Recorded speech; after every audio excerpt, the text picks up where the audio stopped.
김민홍 대표님 나오셨습니다. 네, 반갑습니다. 네, 반갑습니다.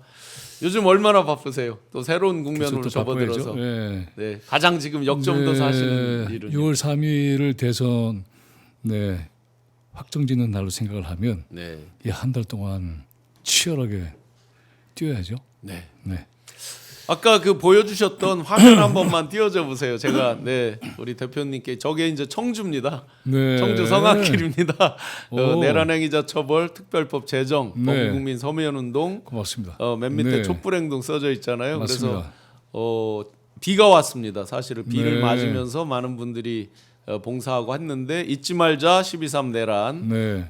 해서 서명을 받는데 제가 앞에서 한 30분 정도 비 맞으면서 같이 이렇게 했거든요. 근데 정말 많은 분들이 서명을 그래요? 해주셨어요. 네. 특히 이제 젊은 분들, 연인 분들도 있고 어르신 분들, 특히 네. 이제 딱 봤을 때 이분은 혹시 보수적인 분 아닌가 싶었는데 옆에서 서명 좀 해주세요. 관상으로 판단할 건 아니죠. 그런 건 아닌데 네.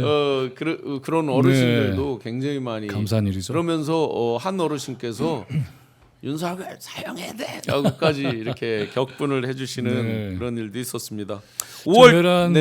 내란 행위자 처벌 특별법은 반드시 통과가 돼서 네네. 특별재판소도 만들어내야 되고 그리고 이게 반민특위의 21세기 판이라고 생각을 하시면 돼요. 네. 그리고 이제 좀 더 밀고 나갈 수 있다고 한다면 주요 내란 주모자들은 불법적으로 축적한 재산도 몰수를 해야 되죠. 네. 이런 식으로 해서 철저하게 적폐 80년의 역사를 청산할 수 있는 굉장히 중요한 기회, 수단 또 역사로 만들어야 되겠습니다. 많이 참여해 주십시오. 한민특위가 우리가 거슬러 가 보면 사실상 1년을 지속도 못하고 사실상 깨진 셈이죠. 그렇죠. 네, 예. 다시는 그런 이제 어떤 슬프거나 잘못된 역사가 되풀이지 통탄스러운 않도록. 일이죠. 네. 네, 그것이 이제 미군정 그리고 그 이어지는 이승만 정권에 의해서 네.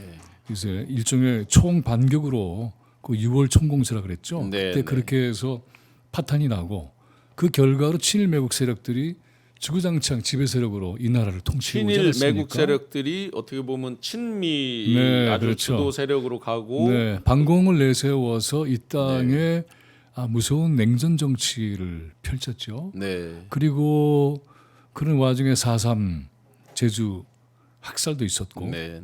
이런 역사가 가능했던 이유는 바로 이런 친일 매국 세력들이 지배권을 움켜쥐면서 네. 추구자 국민들을 억압하고 짓밟은 그러한 과정이 있었기 때문이죠. 네, 그래서 네. 이번 기회에는 바로 그렇게 철저하게 이것을 정리하는 중요한 기회로 삼아야 되겠습니다. 대표님 제가 조금 네. 이제 그 논리 비약일 수 있겠는데요. 네. 그런 세력들이 당시에도 그대로 기득권 일제 시대부터 왔던 기득권을 해방 직후에 혼란한 틈을 타서 여전히 기득권 세력이 되고 그들이 일종의 지주도 되고 뭐 여러 가지 토지 개혁 이런 것도 이승만 네. 정권에 실패하고 하면서 그대로 기득권을 유지하고 자녀들을 또 다 유학 보내고 좋은 네. 자리에 교수도 만들고 법조인도 만들고 하면서 그렇죠. 그게 네. 이날까지 오면서 이 사법 카르텔과 연결되는 그렇습니다. 이런 부분도 네. 당연하죠. 좀 뭐 제가 조금 비약을 했지만 비약이 아니고 그런 거죠. 네. 그래서 이 나라의 이른바 민주정치에서는 이제 권력기관으로 부를 수는 없는데 네. 실제로 권력기관이 된 입법부, 행정부, 사법부, 특히 사법부의 경우에 있어서는 선출 권력이 아니잖아요. 네. 시험 권력이라고 요새 얘기를 하죠. 시험 한번 보고 나서 자기들의 어떤 이 일종의 통치권을 대대로 물려받는 일종의 특권 세력들이죠. 이들이 이제 이번에 자기의 정체를 아주 노골적으로 드러낸 거죠. 그러니까 네. 이번에 보면은 사법부의 내란 난동이라고 하는 것은 단순히 이번 기회에 갑자기 돌출한 사건이 아니고 네. 그동안에는 정치를 숨겨왔다가 이들 전체의 특권 동맥의 이해관계가 위협받는다라고 생각을 하고 기본적으로 이제 주권자 국민들을 깔아뭉개는 자들이기 때문에 네. 네. 주권자 국민들의 저항이나 도전을 용납하지 못하는 거죠. 네. 그래서 네. 이번에 이런 내란 얘기 쭉 하겠습니다만 사법부의 내란이라고 하는 것은 단순히 사법부로 그치는 것이 아니라 지금 말씀하셨던 것처럼 80년의 적폐의 구조 위에 서 네. 있는 네. 사법부 이거를 정말 철저하게 발본색원하고 청산하고 개혁할 수 있는 너무나 귀중한 기회가 왔다 이렇게 파악을 하면 될 것 같습니다. 네, 제가 프랑스 대혁명을 이제 이야기를 할 때 많은 민중들 지금 이제 민주 시민들로 우리가 비유를 해보면 바로 이제 80년도도 마찬가지죠. 서울에 봄이 금방 올 줄 네. 알고 이제 기대를 하고 했던 많은 민중들, 민주 시민들 지금도 정말 금방 우리 마음속에도 봄이 오겠거니 새로운 대한민국이 펼쳐지겠다 기대를 하고 있는데 프랑스 대혁명 시에도 보면 1889년에 이제 대혁명이 나면서 1789년에 일어나면서 1794년도까지 계속 혼란이 이어져서 이제 100년이라는 과정에 네. 우여곡절들이 있었죠. 네, 네. 근데 그런 과정 자체가 실패도 하고 반격도 당하기도 했지만은 그러나 그 자체가 근대적 프랑스의 민주공화제를 만드는 네, 네. 어떤 근육이 생기는 과정이었다 네, 네. 이렇게 생각을 하면 될 것 같아요. 그리고 이제 그 과정을 통해서 봉건 시대부터 이어져 왔던 프랑스의 구질서, 네, 앙샹 레짐이라고 예, 하죠. 예. 똑같이 이 나라에도 그와 같은 앙샹 레짐 두 체제가 우리 사회의 도처에 네. 전방위적으로 포진하고 있다는 것을 네. 확인하게 됐고 네. 특히 이제 사법부라고 하는 것은 또 그 안에서 대법원이라고 하는 것은 최종심 기관이잖아요. 네, 네. 그래서 이 사회의 모든 어떤 악패를 막아낼 수 있는 네, 네. 최후의 보루라고 여겼지만 사실은 최종적으로 적폐를 비호하고 이들을 지켜내는 그러한 적폐의 주구다라고 하는 게 확인이 된 이상 이제 사법부 개혁은 필연입니다. 네, 그 당시에도 잠시 한눈 파는 사이 민중들이 이제 네. 지도자들이 서로 이제 파가 갈리고 하는 사이에 때르미도르라고 그 기득권 네. 정당들 지금으로 치면 이제 이런 사법 카르텔 같은 반동의 예. 반격이 있었죠. 네, 그들의 이제 반동이 있고 또 제가 가끔 이제 인용하는 조지 오웰의 동물농장에 네. 보면 왕돼지 왕돼지 나폴레옹이 이제 나폴레옹이. 결국엔 누가 사람이고 누가 돼지인지도 모를 정도로 선량한 민중들은 선량한 동물들은 그게 진짜 자기들의 세상이 온 줄 알고 기만하는 거죠. 네. 지금이 딱 어떻게 보면 우리가 4월 4일 날 딱 우리가 주권자로서의 국민의 위치에 왔다라고 생각하고 잠시 네. 느슨해질 뻔한 이런 상황에서 그들의 반동으로 아주 치명적으로 지금 국민들이 울분을 하고 격분을 하는 이 네. 상황을 맞이했습니다. 저는 그래도 도리 잘 됐다고 봐요. 네. 왜냐하면 그렇지 않았으면은 계속 기만당했을 거예요. 네. 그리고 이번에도 대법원의 판결에 대해서 낙관적으로 전망한 분들이 꽤 있었잖아요. 네, 네.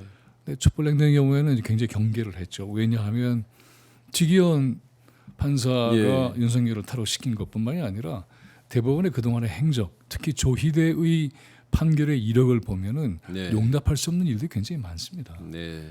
그래서 이러한 것들을 돌아보고 동시에 대법원에는 구성이 10명이 윤석열 패거리들이에요. 그런 점을 보자면 이들이 할 일은 너무나 분명한 것이고 여기서 우리가 이제 가장 중요하게 이 사태를 바라봐야 할 관점은 주권자의 관점입니다. 네. 뭐냐면 이게 이 사법부 대법원이 한 짓이 주권자의 권리를 침해하고 박탈한 사건이에요. 예, 네. 위헌이죠. 네.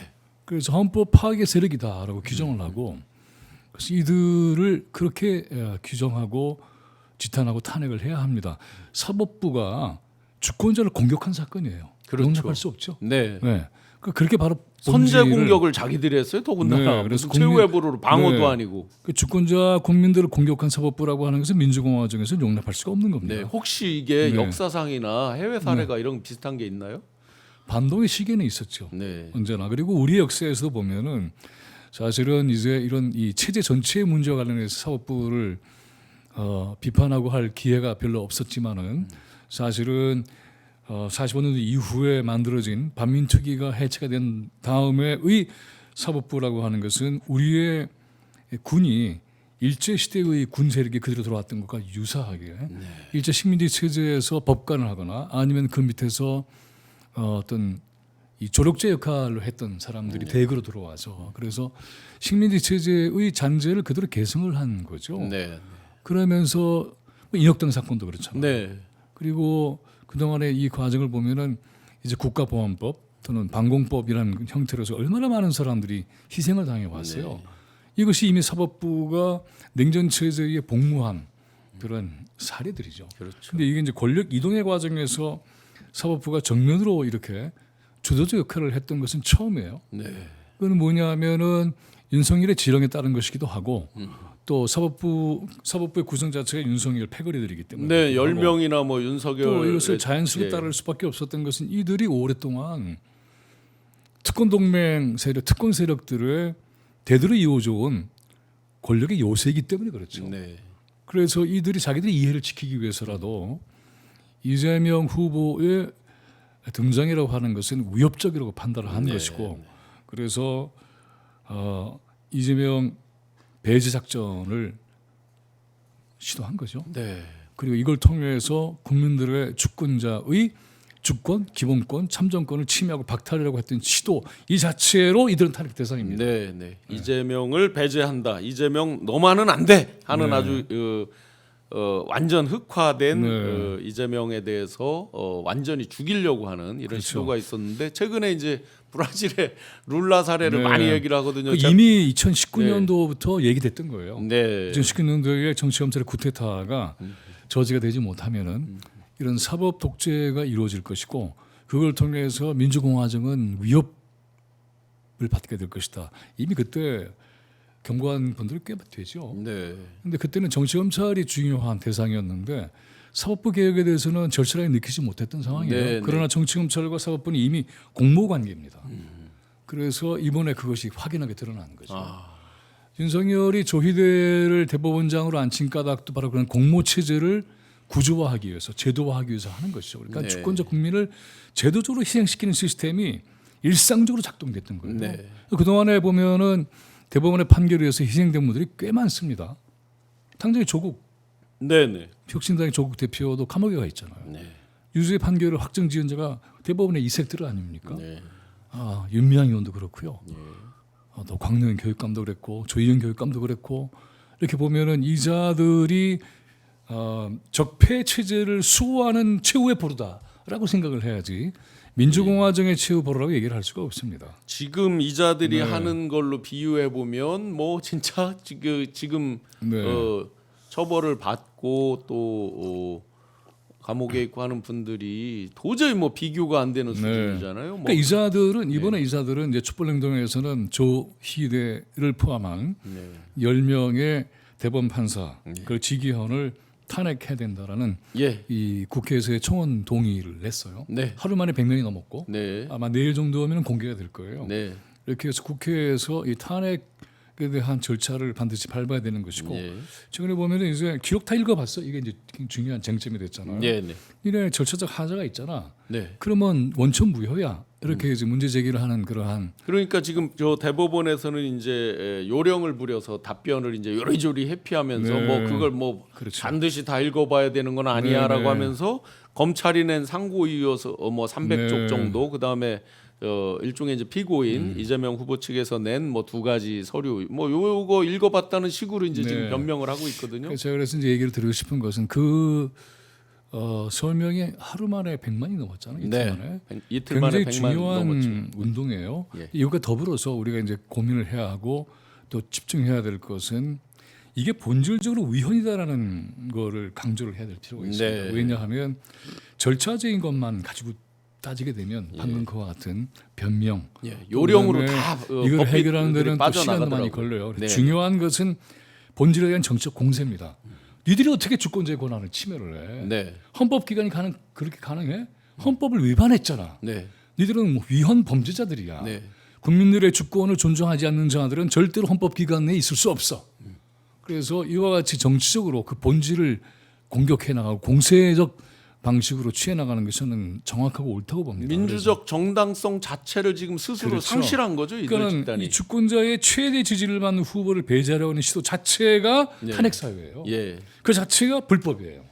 그 자체가 주권자의 기본권을 침탈하는 헌법 파괴입니다. 네. 그래서 절차의 문제보다 더 중요한 건 시도 자체가 이미 그렇죠. 시도를 했다는 자체가 이미 불법이고 그러니까 위헌이고 절차적 정당성은 눈에 보이는 거고. 네. 그런데 그 내면에 본질적으로 숨어 있는 민주적 정당성을 완전히 상실된 그런 집단. 그러니까 절차적 정당성을 따지는 것도 굉장히 중요해요. 네. 그래야만이 이것이 원천무효라는 것을 입증해낼 수가 있으니까. 네. 근데 지금 시간이 많지 않잖아요.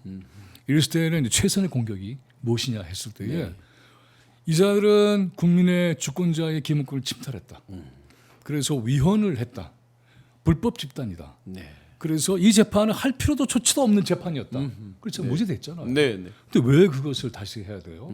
시위를 연장하고 변경할 필요도 없어요. 이거 중단하고 네. 아예 하지 말아야 되는 재판입니다. 네. 그거를 얘기를 해야 돼요. 그래서 실제로 아까 네. 김규표 의원도 나와서 이제 법조항도 설명 주셨듯이 공직선거법 11조에 보니까 네. 7년 이상의 징역, 무기징역 등등등이 아니면 아예 이 본 선거에 이제 저 후보 등록을 한 분에 대해서는 구속이나 체포나 다 할 수가 없는 내용들이더라고요. 그러니까 보장을 하고 있는 거죠. 네, 그것만이 아니라, 네네. 그러니까 이제 이게 이제 그런 시한에 대한 것이 정말 이 시한을 넘기면 안 되는 사건들도 있긴 해요. 네네. 하지만 이건 국민들의 최대 지지를 받는 후보를 의도적으로 배제하려고 하는 것은 주권자의 선택권을 뺏는 거잖아요. 그렇죠. 완전히 민주당 네. 후보를 없애버리고 자기들만 네. 그게 뭐 김문수가 될지 그렇죠. 한덕수가 될지 누가 되든 간에 6만 쪽을 다 읽었다 해도 마찬가지예요. 네네. 6만 쪽을 다 읽었다고 해도 그 절차적인 그런 합법성을 갖췄다고 하더라도 의도와 동기와 시작 자체가 위헌이다라고 공격을 해야 됩니다. 그게 사실이고 그게 진실이에요. 예. 그래서 우리의 집중된 초점은 이번에 이 조희대를 비롯한 대법원 판사들이 네. 국민들의 주권을 위협하고 그것을 침탈하고 짓밟으려고 했던 헌법 파괴 세력이다. 네. 그래서 우리가 내란이라고 부르잖아요. 예. 그래서 이들은 내란 세력이다. 그래서 선거공학적으로 전략적으로 판단할 사안이 아니고 네. 네. 이 본질 자체가 위헌이기 때문에 이들은 반드시 탄핵돼야 된다. 네. 그리고 이걸 통해서 사법개혁에 굉장히 중요한 동력을 만들 수 있는 계기를 만들자. 이렇게 국민들에게 호소를 하고 싶고요. 네. 또 그러한 논지의 핵심도 그런 식으로 정리를 했으면 좋겠다라는 생각이 듭니다. 내란도 저는 어떻게 보면 내란이라고 그러면 저희가 상대적으로 뭔가를 했다는 느낌이 들어서 네. 그냥 저는 이런 표현으로 직접적으로 쓰고 싶어요. 국가 반란 세력이다라고 쓰고 그게 싶습니다. 내란이죠. 네. 그래서 헌법의 가치를 지켜야 되는 대법원이 헌법의 가치를 정면으로 위배했고 그것을 도구로 삼아서 국민들을 공격한 사건. 네. 국민들을 공격하는 사법부는 인정할 수가 없다. 그리고 그것이 대법원에서 최대 다수를 차지하고 있다고 한다면 이건 구조적으로 정말 문제가 있는 거죠. 네. 그래서 이들을 탄핵을 하면 대법원의 기능은 마비가 될 거예요. 그러나 그런 대법원은 마비가 돼야 마땅한 거죠. 네. 너무나 마땅한 것이고 마비시켜야 됩니다. 네. 그러지 않고서는 사법개혁의 길은 열리지 않습니다. 네. 이런 충격을 받아야만 대법원을 새롭게 혁파할 수 있는 그러한 기회가 생기는 것이지 네. 봐주다 보면 이렇게 되는 겁니다. 네. 여기까지 오지 말고 그래서 저희들 촛불행동은 이제 수요일 바로 내일이죠. 네. 오후 7시 서초역 7번 네. 대법원 인근에서 바로 이 문제를 가지고 집회를 할 거고요. 매일 하시는 또 거죠? 매일 합니다. 예, 예. 매일 해서 이것도 국민들이 요구를 하신 거예요. 처음에는 이제 이번에 지난주 토요일 날 시청 앞에서 할 기획을 가지고 있다가 예.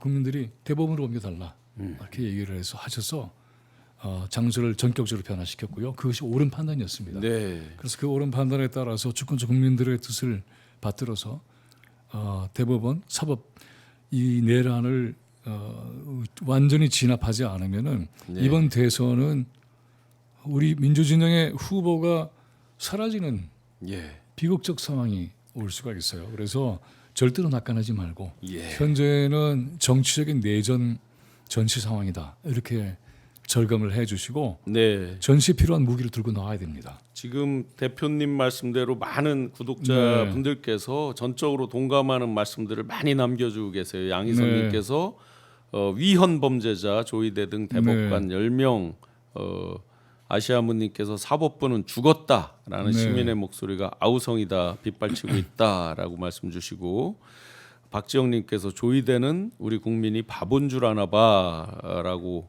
완전히 위헌적인 네. 그런 법원의 그야말로 작태에 대해서 질타를 하고 있습니다. 주권자를 공격하는 사법부는 타도해야 마땅해요. 네, 그리고 주권자를 공격하는 판사는 반드시 권한을 박탈해야 됩니다. 네, 그리고 박탈하는 걸로 끝나는 게 아니라 처벌받아야 됩니다. 네. 처벌을 받아서 다시는 사법부가 국민을 기만하고 농락하고 그리고는 자신들의 정치인 권력의 셈법에 의해서 무고한 희생자를 만드는 일을 절대로 꿈도 못 꾸게 만들어야죠. 네. 네. 그럼 처벌에 대해서 이제 아까도 그 구독자분들께서 네. 만약에 공수처에 고발을 해도 영장 발부는 또 자기들이 하니까 네. 영장 단계부터도 막을 거고 막 할 거를 이제 걱정들을 한단 말이죠. 걱정하면 그렇다면 태산이죠. 네. 말씀 중이지만은 네. 공수처 그렇게 되고 그다음에 헌재 탄핵하면은 헌재가 쉽게 탄핵하겠습니까? 네. 판사끼리인데. 네. 그런데 우리 지난번에 윤석열 탄핵의 경험이 있지 않습니까? 예. 만약에 국민들이 그렇게 들고 일어나지 않았다고 한다면 쉽지 않았을 거예요. 이번에 대법원도 국민들이 들고 일어나지 않았으면은 파기 자판을 했을 수도 있어요. 네. 네. 근데 그걸 막아낸 거죠. 예. 막아내서 시간에서 번 거죠 우리가. 실제로 네. 어디 저 보수 유튜버들 보면요. 파기자판 안 한 것을 엄청 후회하고 있다 뭐 이런 이제 네. 근데 그렇게 되는 순간은 아마 대법원은 그냥 뭐 뒤집어 엎어졌을 거예요. 네. 그리고 고등법원이 5월 15일 이제 하겠다고 했는데 이건 할 필요가 없고 이유도 없는 재판이에요. 네. 그래서 용인하면 안 됩니다. 그러니까 시일을 변경하거나 또 연기하거나 하고 요청하는 이 자체가 우리한테 수치예요. 주권자로서. 예. 뭘 요청합니까? 뭘 기한을 변경시키라 그래요? 중단시켜야 돼요. 네. 원천적으로 이 재판은 할 이유가 없다. 이렇게 네. 분명하게 선언하고 고등법원이 이 국민들의 주권자 명령에 따르지 않으면은 그다음엔 국민들이 또 판단을 내릴 겁니다. 네. 그러니까는 이 재판은 중단할 뿐만이 아니라 앞으로도 하지 말아야 될 재판이에요. 네, 지연이나 연기에 네. 대한 요청이 아니라 네. 아예 할 필요 없이 중단시켜야 1차 된다. 대선 기간에는 중단할 것. 네. 앞으로도 이것은 할 이유가 전혀 없는 재판이라고 하는 거죠. 왜냐하면 대법원의 파기환송 판결 자체가 원천무효 불법이잖아요. 네. 위헌이잖아요. 그러니까는 뭐 이 보면은 절차상으로 기록도 안 읽었지 판결의 근거도 보면 그런 인상을 줬잖아 이렇게 된 거잖아. 이게 말이 네, 됩니까? 아니 저기 투표권자들의 인상, 느낌 이걸 얘기를 하고 있더라고요. 그걸 자기들이 다 파악했나요? 그리고 어떻게 네. 그걸 알아요? 그러니까는 저는 엉터리 인상 판결이죠. 느낌 좋은데요. 이 제목에 대해서 그렇죠. 예를 들어서 바로 그겁니다. 그래서 이런 식의 판결을 우리는 절대로 용인하면 안 됩니다. 그래서 여기는 타협의 부분이 전혀 없어요. 하는 거 봐서 탄핵하겠다가 아니에요. 네. 시도한 것 자체가 위헌이기 때문에 탄핵해야 됩니다. 본질의 문제입니다. 원칙의 문제예요. 그래서 이건 단호하게 그렇게 해야 되는 것이고 이걸 통해서 역풍을 우려할 필요 전혀 없습니다. 예. 해야 합니다. 저들은 아주 무도하게 모든 권한을 또 권력을 동원을 해서 민주공화정 체제를 뒤흔들고 이것을 파괴하려고 하고 주권자 국민들의 권한을 짓밟으려고 하는데 가만히 있으면 되겠습니까? 네. 봐서 할 것 없습니다. 바로 해야 됩니다. 그리고 헌재가 대선 전에 이 탄핵을 무효화시킬 가능성이 있으니까는 네, 그 시점에 정치화로 대한 이미 것도 들어왔으니까 그 그렇게 하겠죠. 시점도 이제 조절하면 돼요. 예, 그러나 직무정지는 반드시 즉각 시작해야 돼요. 직무정지 그러니까 2심 항소심 재판부 직무정지 그다음에 대법관 당연하죠. 직무정지. 직무정지를 시켜버리면 끝납니다. 네네. 어떻게 할 겁니까? 예. 그래서 그런 직무정지를 통해서 이 재판에 대한 사법 권한이 동원되는 것을 원천적으로 봉쇄하는 것. 이것이 우리 민주진영의 전략의 핵심이다. 그러면 이렇게 판단해야 될 직무정지의 거예요. 최고의 방법은 탄핵 아닙니까? 탄핵 소추를 현재로서. 하는 것이죠. 네네. 그럼 소추를 10명 일단 다 하면 대법관부터. 그러면 헌재에서 그 탄핵에 대한 심리를 하기 전에라도 직무는 정지시킬 수 있는 거잖아요. 네네. 네. 일각에서는 이제 가처분을 해서 또 헌재에서 받아주면 어떡하냐 이런 걱정은 하긴 하더라고요. 네. 근데 이 정면 승부가 중요합니다. 네. 승부가 중요하고 그리고 이제 여기에 대해서 이건 좀 과한 거 아니냐고 생각했던 그러한 사람들의 생각도 바뀌어 나가려고 봐요. 왜냐하면 네. 이번에 대법원이 이렇게 파기 자판 또는 파기환송할지도 모른다는 생각을 하면서 우려했던 사람들보다도 네. 기각하거나 무죄를 내릴 것이라고 생각했던 분들이 훨씬 많았어요. 대부분이었죠 사실은. 네. 그런데 결과는 어땠습니까? 충격이었죠. 예. 직위원이 탈옥시켰잖아요, 윤석열을. 맞습니다. 그러니까 이것은 이제 법리 논쟁으로 풀 수 있는 문제가 아니라는 거죠. 정치 권력이 작동하고 있다는 것이죠. 예. 법리는 그냥 거기에 붙이는 수사에 불과한 것이거나 아니면은 액세서리나 이런 거예요. 예. 네. 본질은 정치 권력을 어떤 식으로 움직이겠다고 하는 그런 의도가 작동하고 있기 때문에 이 의도를 제압하는 게 네. 훨씬 중대합니다. 그리고 법리적으로도 제가 계속 강조합니다만 이자들은 헌법을 파괴한 세력들이에요. 네. 국민들의 주권자의 기본권, 참정권을 침해했잖아요. 박탈까지 하려고 하는 것 아닙니까? 네. 선택권을 무용지물로 만들려고 했던 거 아니에요? 예. 예. 그것으로서도 엄벌에 쳐야 돼요. 예. 네. 그래서 지금 이제 엄벌에 처하는 것들이 네. 다 정치로 뛰어든 사법에 대한 개혁을 말씀하시는 건데 혹시 촛불행동이나 이 시민단체에서 생각하는 어떤 개혁의 네. 그 정치로 현실적으로 뛰어든 그들의 사법 카르텔에 대해서 실질적으로 개혁하는 그런 어떤 방안 이런 것들을 시민단체들이 굉장히 많죠. 네, 네. 그 첫째는 지금 계속해서 말씀드리고 강조하는 것처럼 이렇게 위헌을 한 자들을 탄핵시키는 것 네. 굉장히 중요한 본보기가 될 겁니다. 그다음에 현재 진행하고 있는 내란 행위자 처벌 특별법을 통과시켜서 이들을 잡아내야 되는 거죠. 네. 공수처나 헌재가 안 하더라도 관계 없습니다. 재판소가 만들어져서 이렇게 국민들을 기만하고 주권자의 권리를 침해했던 판사들 모조리 다 재판받게 해야죠. 네. 이것이 사법개혁의 굉장히 중요한 토대가 될 겁니다. 그러면 그 이후에는 사법개혁은 훨씬 더 용이해지겠죠. 사법부의 법정 구조도 바꿔야 돼요. 왜 이사들은 위에 상석에 있고 네. 다른 사람들은 아래에 있습니까? 이것도 말이 안 되는 거죠. 네. 그래서 이런 이 법 앞에서 평등 자체가 이미 그 구조에서도 무너져 있습니다. 그래서 이런 것들을 다 하나하나 협회해 나가는 굉장히 중요한 이 과제들이 민주정부를 건설한 토대 위에서 추진돼야 된다. 저희들은 그렇게 믿고 있습니다. 처음에 이제 삼진아웃 탄핵 이렇게 말씀하셨는데 이제 삼진아웃이 아니라 원 스트라이크 아웃 아니에요? 추미애 의원께서 굉장히 강조하셨죠. 강조했죠. 네. 징계 문제라든가 또는 이 김건희의 장모를 내보내 준 거라든가 뭐 등등증 쥐교 문제라든가 이런 식으로 해서 사법부가 최근 일만 봐도 그렇잖아요. 네. 그리고 그 이전까지 포함을 하면은 인혁당에 대한 이 사형 언도부터 네. 뭐 굉장히 많아요. 그리고 한국 정쟁 당시에도 많은 민간인들이 졸속 재판으로 예. 학살당했고 그리고 이자들이 일종의 신성 동맹 체제, 신성 가족이 돼서 네. 네. 이 나라의 사법 권한을 움켜쥐고 죄 없는 사람들을 유죄로 죄 있는 자들을 풀어주고 하는 거는 하나둘이 아니에요. 그래서 이 모든 것을 정부 정의를 배반한 자들을 목록을 작성을 해서 우리 친일 명단 사전도 만들었잖아요. 네. 친일 매국 행위를 했고 민주공화정을 짓밟았고 주권자의 권리를 침해한 자들을 모두 네. 조사해서 발권세권해서 그래서 사법부에서 발을 들여놓지 못하게 추방해야 됩니다. 네. 뉴스 속보 하나만 네. 말씀드리겠습니다. 그 국민의힘에서 자 지금 이런 네. 내란 준동 세력들, 그 친위 쿠데타 세력들 같이 옹호 세력들이 국민의힘이 오늘 오전 10시에 단일화 회의를 네. 한다고 했는데 김문수 측에서 이제 참석을 거절해서 잘안 될 단일화에 거예요. 대한 걸 못했다. 네. 이양수 이제 사무총장 단일화 경선 한덕수가 이기면 전당대회가 다시 필요하다라고 이제 전부 이 친위 쿠데타 내란 세력들이 요령만 남은 거죠. 유상범 의원이 김재원 아마 비서실장이죠. 김문수의 비서실장과 비공개 회동을 하면서 지도부가 이제 9일이 마지노선이다라고 쭉 하는데 내분이 일어난 거죠. 네, 내분이 일어나고 저는 이건 뭐 당연한 수준이라고 네. 생각합니다. 가치 철학 네. 어떤 기본적 베이스가 없는 집단이 쉽지 않을 거예요. 예, 오로지 요령으로만 이 탄핵 네. 내란에 대해서 요령으로만 자기들 그 어떤 연명 이런 거에 집착하면서 나온 일들이기 때문에 뭐 당연히 이런 수싸움, 요령 싸움 이런 속에서 더 내분이 일어나고 더 무너질 거라고 봅니다. 그래도 경계심을 늦추지는 말아야 네네. 되겠죠. 왜냐하면 현재 국가 시스템의 중요한 고리는 저들이 쥐고 있어요. 예, 여전히 그렇죠. 네. 그래서 이러한 것을 만만하게 볼 것도 아니고 또 언론 지형 자체도 그렇게 만만한 건 아니죠. 네. 그래서 대법원 판사에 대한 탄핵도 극단적인 주장이라는 식으로 몰아가고 있잖아요. 그래서 네. 중도 확장 전략에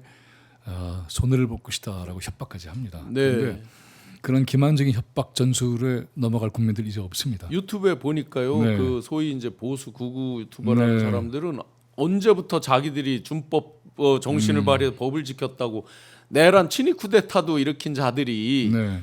대법원 판결 저거니까 국가의 권위 기관의 권위 해서 무조건 지켜라 뭐 이런 식으로 이제 저희 국민들에게 강요를 하고 있더라고 이제서. 소크라테스가 남겼다라고 주장되는 악법도 법이다라는 말은 악법이지만 법이니까 지켜라는 식으로 이렇게 교육되고 있잖아요. 네. 그것도 기만이에요. 왜냐하면 악법도 법이면 법의 절차에 따라서 폐기하면 되는 거죠. 아, 이게 뭐냐면 법의 적용을 받는 대상으로서만 이 말을 이해하면 그러면 악법이지만 어떻게 할 수 없잖아 하고서는 숙명적으로 법을 받아들이는 그러한 패배적 자세를 만들어내지만 그렇죠.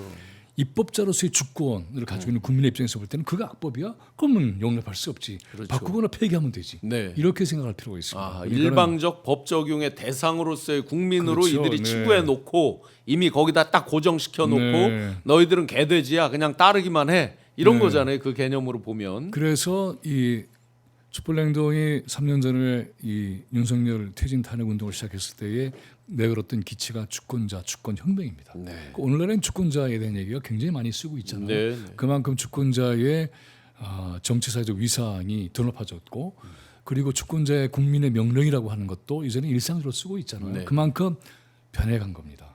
그러니까 제1차 박근혜를 물러나게 했을 때는 그 이후에 문재인 정부가 들어선 다음에 국민들이 청원자의 위치 정도로 만족했어요. 네. 그래서 이거 해다오. 해줄 수 있겠어? 네. 지금은 해 명령하는 거죠. 네. 사법부도 마찬가지입니다. 사법부도 헌법에 있지 못하고 사법부도 주권자 위에 있지 못합니다. 네. 사법부는 주권자 밑에 있는 겁니다.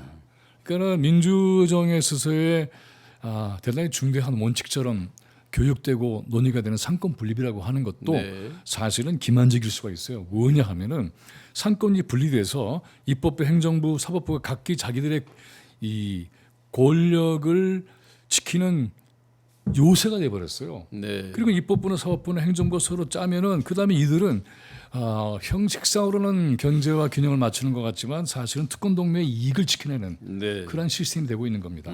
더 중요한 것은 네. 이들이 주권자 국민을 위해서 복무하느냐가 훨씬 중요한 기준입니다. 네. 그러니까 사법부가 국민을 공격해 견제와 균형을 넘어서서 이거는 용납할 수가 없어. 네. 그런 판단을 순식간에 내려야 되는 거죠. 네, 좀 전에 이제 말씀 주셨듯이 몽테스키에가 이제 네. 18세기 얘기하던 그런 삼권 분립 전통적 고전적 네. 개념에 어떤 수동적 국민을 놓고 네. 간신히 이제 왕정을 벗어나서 공화정으로 가는 초입에 있던 시절의 어떤 그런 그 거죠. 삼권 분립하고 지금의 네, 전혀 정말 다르죠. 진정한 주권자로서의 사실은 뭐 어디 산골에 있는 분도 모바일을 통해서 다 네, 그럼요. 세상 돌아가는 이치를 다 알고 있고 보고 있고 네. 정말 주권자로서 특히나 이제 공정이나 이런 이슈에 대해서는 누구나 다 민감하게 보고 있는 그렇죠. 이런 네. 세상에서 일방적으로 기계적으로 자기들이 정해놓은 것대로 따라라 그러다 보니까 아까 말씀 주신 대로 이들이 결탁하는 부분들 그렇죠. 이걸 네. 막는 견제 장치가 지금 사실상 없으니까 저들이 바로 그겁니다. 교만 오만해져서 지금 네. 조이대 같은 이런 희대의 판결을 대놓고 한 거 아닌가 싶습니다. 권력의 집중도 분산시키는 건 맞는 거죠. 그렇지만 네. 이제 상권 분립이라고 하는 것은 왕정, 귀족제, 귀족정, 그다음에 부르주아 이 세 권력이 서로 균형을 맞추면서 자기들의 권력을 조정하는 과정에서 태어난 법 이론이에요. 그러니까는 정부 수반으로서의 왕정 체제, 귀족이 중심에는 입법부 체제, 네. 또 부르주아의 이해를 또 도모해야 되는 민회의 입장 이런 걸 이제 근대적으로 어떻게 정리할 것이냐는 고민에서 나온 것이지만은 더 중요한 것은 루소의 인민주권론이라는 게 있잖아요.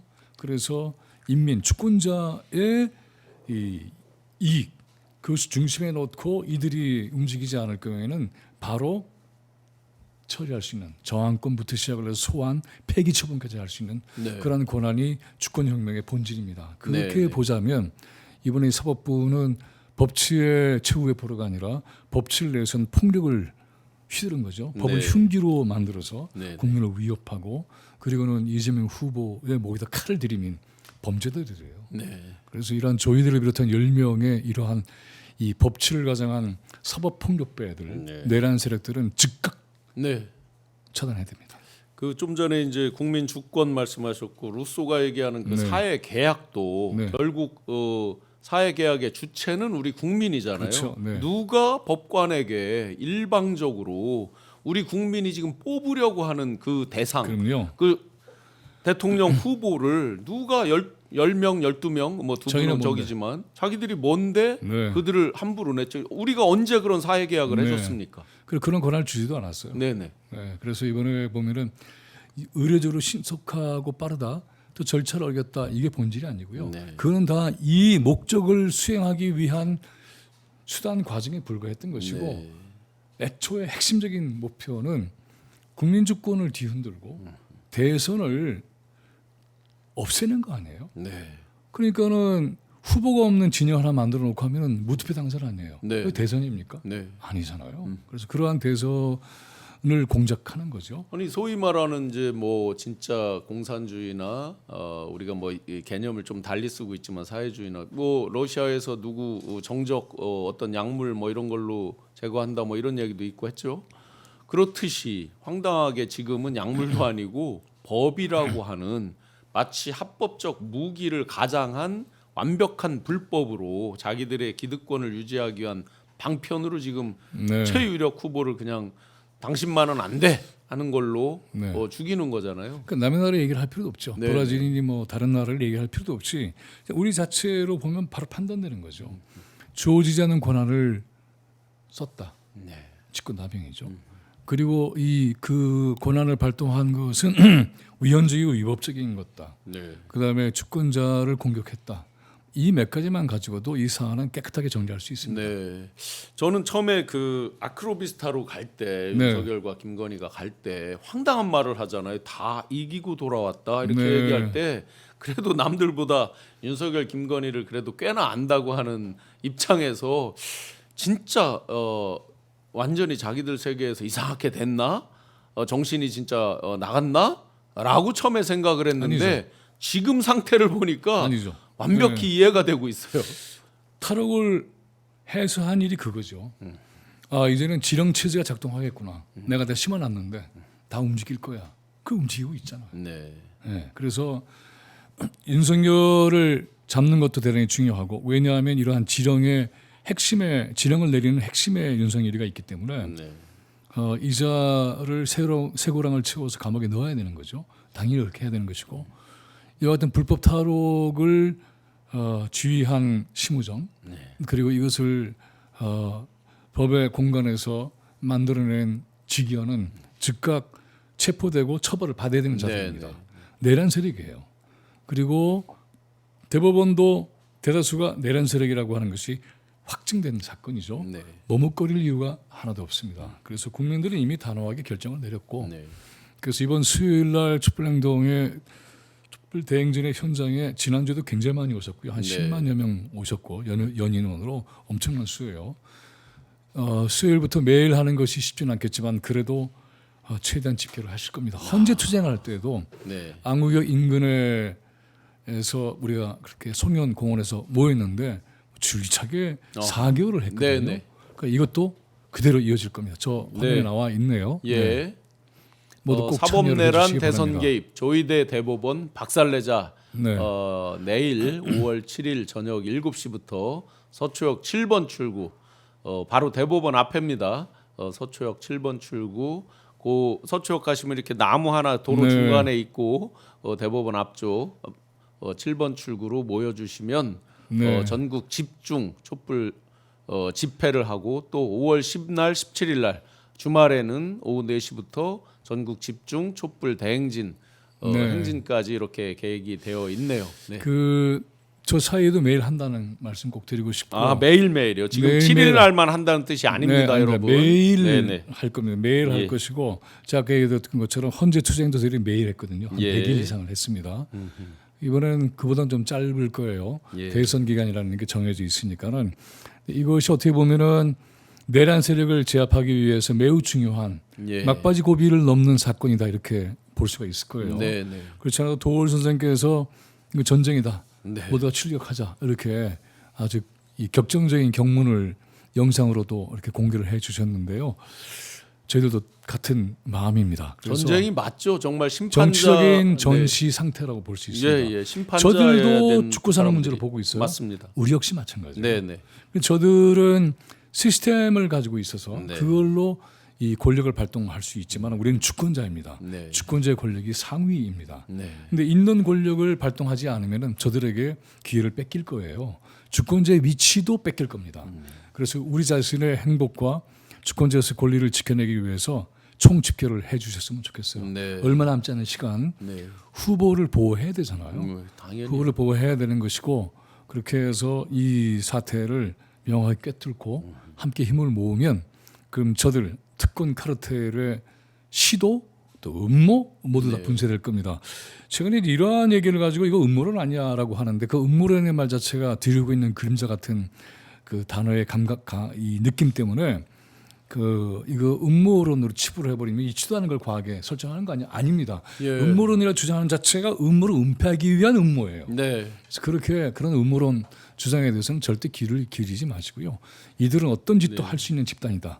아니 이번에 그 음모론이라고 그 누구도 말할 수 없는 것이 네. 다 무죄라고 생각을 했는데 상고 기각이다라고 적지 생각을 않은 했는데 분들이 다는 아니겠지만 네, 뭐 상당 하여튼 네, 뭐 네. 대부분이죠. 사실은 전문가라는 뭐 저부터도 다 그렇게 생각을 했는데 전문가 주의에 빠졌잖아요. 예.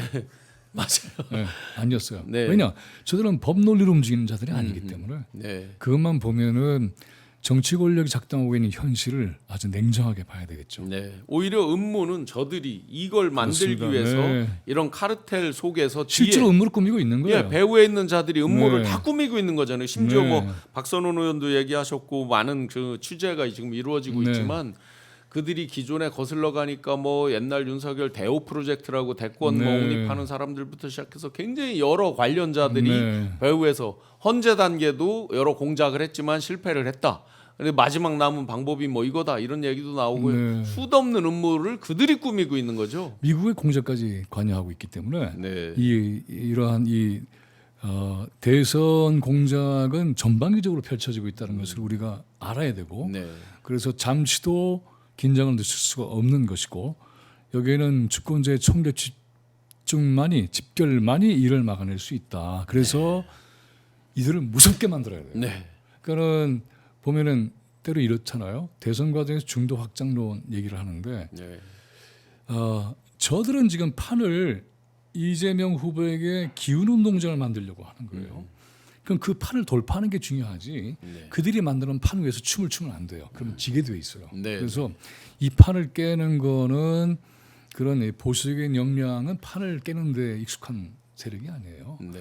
표 계산할 수는 의미가 있지만 그러나 중심에는 바로 이와 같이 주권자 의식을 분명히 갖고 있는 국민들이 나서서 이 조작된 판을 돌파를 하고 민주공화정을 건설할 수 있는 그런 판으로 뒤집어야 됩니다. 예. 그런 뒤집는 기세만이 즉 항쟁만이 민주공화제를 성립시킬 수 있다. 이렇게 네.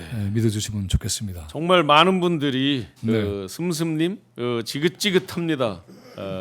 정말 지긋지긋합니다. 그 댓글 주신 분 중에 자고 일어나면 6월 4일이면 좋겠다라는 분도 계셨어요. 얼마나 네. 그 화가 나고 지금 답답하면 예. 총집결을 하자 마지막을 위해 이송일님 감사드리고 그 힘을 정말 우리가 네. 울분의 힘을 다 서초역 7번 출구 5월 7일 네. 내일부터 다 모여주시면 좋을 것 같고요. 8분 흥선, 9분 흥선까지 왔습니다. 네, 대선은 표의 문제도 걸려 있지만 그 표를 네. 집결시킬 수 있는 것은 이번에는 전시 비상 상황이에요. 네, 이럴 때는 항쟁만이 답입니다. 맞습니다. 꼬꼬마님께서 통상적인- 항쟁이다. 네, 네. 통상적인 선거로 사고하면 그냥 표 계산을 하느라고 다 이렇게 주워 모으면 된다고 생각을 하지만 그렇지 않습니다. 네. 집결해야 됩니다. 그리고 돌파하는 기세를 만들어내야 됩니다. 네. 그래서 저들의 적폐의 음모나 장난질이 전혀 들어갈 수 없는 견고한 땅을 우리가 확보해야 됩니다. 네. 그래야만 이깁니다. 네. 그 힘으로 승리합시다. 이 네. 사법부 사법 카르텔 당장 우리가 지금 네. 눈앞에 접해서 날짜별로 시간별로 정말 그 대응책을 세우고 있는데 또 그 정점에 있는 네. 윤 내란 세력, 윤 친위 쿠데타 세력 중에 정점에 있는 게 국민의힘입니다. 네.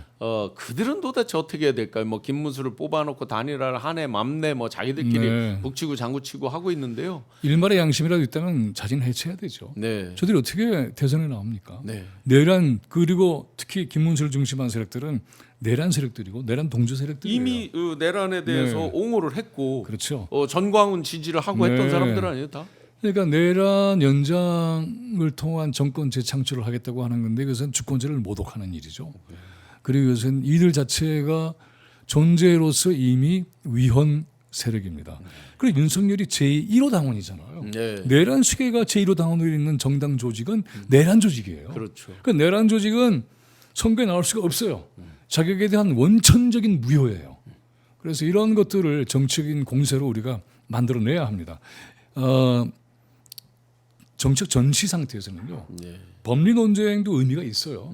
하지만 법리 논쟁은 자칫하면 정치적 공격의 역량으로 바뀌기가 쉽지가 않아요. 그러니까 논쟁의 늪에 빠질 수가 있어요. 네. 그냥 우리가 규정하고 판정하고 확정해서 이 자들은 이런 자들이야라고 밀고 나가는 것이 훨씬 효율적일 것입니다. 네. 국민의힘은 자진 해체야 마땅하다. 아니면 우리가 해체시켜주마. 네. 너희들은 내란 조직이다. 윤석열이 제1호 당원이라는 조직은 내란 수익인가 제1호 당원인데 이들이야말로 내란 조직인데 국민들은 영락하지 않을 것이다. 네. 다시는 이 자들이 역사에서 등장하지 못하도록 이번 대선은 그런 국민적 판정이 내려질 것이다. 이렇게 밀고 나가야 될 것 같아요. 지금 이제 대표님께서 강조해 주시듯이 지난번에 이제 89.77 이재명 후보를 압도적으로 밀어주셨듯이 이 내란 세력들을 일단 법리적인 거 법적인 처단은 또 진행되면서 갈 일이라고 보면 가장 우리 국민들이 빨리 할 수 있는 일 28일밖에 남지 않았습니다. 네. 압도적인 바로 지지로 네. 예, 압도적인 국민들의 압도적인 힘으로 네. 그들이 스스로 부끄러운 줄 알고 주저앉도록 만들어 주는 거. 네. 누구도 그 압도적인 승리의 숫자 앞에서 입을 열지 못하도록 네. 만들어야 되는 것이죠. 근데 그는 하루아침 만들어지는 건 아니고요. 여전히 머뭇거리고 있는 분들도 있을 거예요. 네. 그분들에게 확실한 믿음을 줘야 되는 것이죠. 이 선거는 우리 자신의 주권자를 위한 것이다. 네. 주권자의 권리를 뺏어가는 자들에게 절대로 표를 주지 말자. 저들이 해체되고 사라져야 우리 모두의 주권자의 행복과 권리가 보장이 된다. 네. 그런 세상을 원하느냐? 그렇다면은 이재명 후보를 지키자. 제가 이 뭐 중도 특히 이제 제 고향 충청도는 네. 중국은 이 중도 분들이 많거든요. 사안별로 네. 이제 어떤 입장 표명을 달리하시는 경우가 있는데 제가 딱 한 가지 얘기를 하니까 굉장히 심플하게 되더라고요. 뭐라고 하면서 특히 이제 이재명 흑화 이재명만은 안 된다. 뭐 내용 이유가 없어요. 이런 분들하고 얘기를 할 때 딱 한마디를 할 때 아주 심플하게 해결되는 게 있더라고요. 뭘까요? 당신과 당신 가족의 가슴에 총뿌리를 겨누는 집단 그에 대해서 동의하는 거냐. 요 말하면 그 다음에 다른 얘기를 못 하더라고요. 그러면서 한마디를 더 곁들이면 그 자기 편이라서 봐준다고요. 한동훈 씨는 자기 편 아니었냐 하면 또 그 다음 말을 못 하더라고요. 이럴 수도 있잖아요. 근데 내 가슴에 총을 겨눈 건 아니었어. 그렇게 얘기하면 바로 당신의 친구, 당신의 아우, 네. 당신의 친척 가슴에 총불을 겨눴다까지 얘기해 주시면 좋겠습니다. 네. 맞습니다. 네. 지금 이제 아주 선봉에서 계속해서 촛불의 혁명을 횃불 이상으로 정말 국민들의 가슴에 마음의 불을 활활 승화시켜주고 계신데 촛불 국민들이 하고 계시는 거죠. 그렇죠. 네, 그 촛불의 촛불 행동에서 핵심적으로 정말 가장 핵심적으로 국민들에게 전하고자 하는 메시지는 어떤 겁니까? 지금 뭐 여러 가지를 정리를 해주셨는데 이번 대선 과정에서 정말 우리가 지난 80년 동안의 적폐가 얼마나 난동을 피워왔는지 그리고 그들이 드디어 정체를 다 드러냈습니다. 이들은 언제나 기만적인 술책을 통해서 또 법과 제도를 자기들의 무기로 삼아서 네. 국민을 공격하는 흉포한 집단이라고 하는 것 이걸 확실하게 인식을 해 주셨으면 좋겠고요. 우리에게는 굉장히 많은 이들을 무찌를 수 있는 무기가 있습니다. 네. 먼저 진실입니다. 그리고 우리의 집결입니다. 그리고 우리의 행동입니다. 그래서 이런 것들이 세상을 바꿔낼 거예요. 함께 모이면 뭐 되겠어가 아니에요. 그 울림이 세상을 바꿉니다. 네. 그리고 우리의 규모가 세상을 바꿉니다.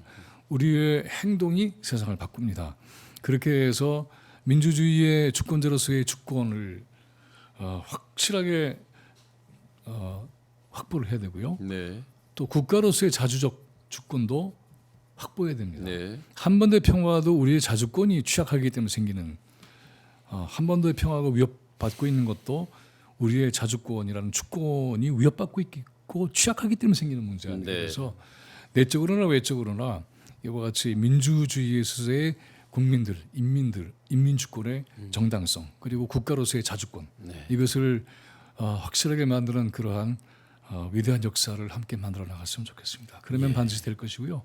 새로운 민주정부의 건설에 있어서 단순히 개인 이재명 후보의 대통령 당선을 넘어서서 우리가 함께 참여하는 민주공화정을 굳건하게 세우는 그런 위대한 역사를 우리 스스로가 만들어낸다라고 하는 주권자로서의 자부심도 확고하게 가지시기를 진심으로 기대합니다. 주권자의 자부심, 우리 스스로 새로운 그리고 세상, 존엄성. 진짜 대한민국을 만들어 나가고 우리 스스로 어떤 민주주의의 숭고함, 그리고 인간의 존엄성, 주권자로서의 존엄성을 우리 맞습니다. 스스로 지켜내고 만들어가는 거.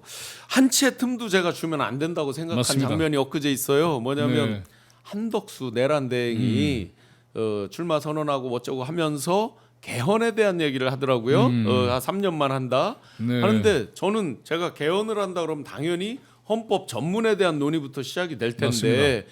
지금 그들이 약간 느슨한 어떤 틈을 타서 이런 얘기를 해요. 5.18에 대한 거는 전문에 다 들어가는 건 자기들도 뭐 거의 동의를 한다는 식으로 얘기를 하는데 엊그제 한덕수 내란대행이 뭐라고 표현을 했냐면 광주 사태라는 표현을 했어요. 네, 그렇죠. 어젠가 그젠가 그렇게 표현을 했어요. 뼛속까지 내란 집단이구나. 맞습니다. 아니 그 개헌을 하겠다고 자기가 개헌을 하면 3년만 하겠다고 부르짖는 사람이 정치적 수작이죠. 네. 완전히 요령이다. 조금만 틈만 줘도 완전히 바퀴벌레 뭐 하듯이 다 기어 나오는구나. 개헌은 앞으로 이제 해야 되는 거죠. 그러나 국민적인 차분한 논의를 통해서 해야 되는 것이고 그럼요. 지금은 내란 세력 척결에 집중해야 되는 것이고 그럼요. 또 우선순위가 헌법 분명히 전문 다릅니다. 신 교수님이 말씀을 하셨지만은 헌법 전문을 완전히 뜯어 고쳐야 됩니다. 네. 5.18 집어넣고만 안 집어넣고가 아니라요. 당장에 보면은 모든 권력은 국민에게서 나온다 정도가 아니라 주권자 국민이 최고 권력이다 이렇게 선언을 해야 되는 것이고 최고 권력자 주권자 국민의 권리에 도전하거나 위협하거나 짓밟으려고 하는 그 순간에 즉각 타도한다. 이렇게 헌법에 딱 새겨야 돼요. 뿐만이 아니라 더 나가서는 우리 보면 역사적으로는 3.1 정신이라고 그랬죠. 3.1 그 민족혁명도 아니에요. 그래서 임정법통 이것만 나와 있지. 그래서 전후로 했던 의병투쟁에서부터 시작을 해서 우리 민족 해방투쟁과 해방 전쟁까지의 정말 치열한 역사가 있는데 몽땅 빠져 있습니다. 다 빠져 있다 보니까 이들이 건국절이라고 하는 황당한 주장을 하고 그래서 있죠 지금. 그것도 새롭게 정리를 해야 되는 것이고 그래서 제가 지난해 말에 쓴 책이 있습니다. 진실은 고독하지 않다. 진실은 고독하지 않다. 그 책 뭐 소개를 부탁을 드리고요. 그 책에 제가 이제 헌법 전문에 대한 발제도 좀 썼는데 거기에 바로 이러한 생각들을 정리를 했습니다. 그러니까 모든 권력은 국민에서 나온다. 이거는 폐기돼야 돼요 앞으로는. 주권자 국민이 최고 권력이다라고 선언해야 됩니다. 그리고 이러한 최고 권력 국민에 도전하는 모든 세력과 이른바 권력기관은 용납하지 않는다. 그리고 민주헌정에서 권력기관이라는 말은 쓰면 안 되는 말이에요. 권한기관이지. 그렇잖아요. 그래서 권한만 주어진 것이지 그들이 권력이 되는 순간에 국민들은 거기에 복종하는 신세가 돼버려요. 이것도 있어서는 안 됩니다. 그래서 그러한 주권자 국민의 최고 권력자로서의 위치에 맞설 경우에는 바로 그냥 끝내버리는 그런 우리의 역사적 전통과 위력적인 주권자로서의 권한 발동 이것도 헌법에 나와야 되는 것이죠. 진정한 권력이라고 쓸 수 있는 건 오로지 최고 권력자. 국민밖에 없는 거죠. 주권자 국민이 최고 권력자다. 그리고 권력기관이라는 말은 폐기한다. 그것은 이제 헌법기관으로 준 국민이 준 그러한 권한일 뿐이다. 그리고 입법부도 그렇잖아요. 선출 권력이긴 하지만 그것은 국민이 입법에 파견한 사람들이에요. 그렇지 않으면 자기들 스스로 권력자가 되는 것이죠.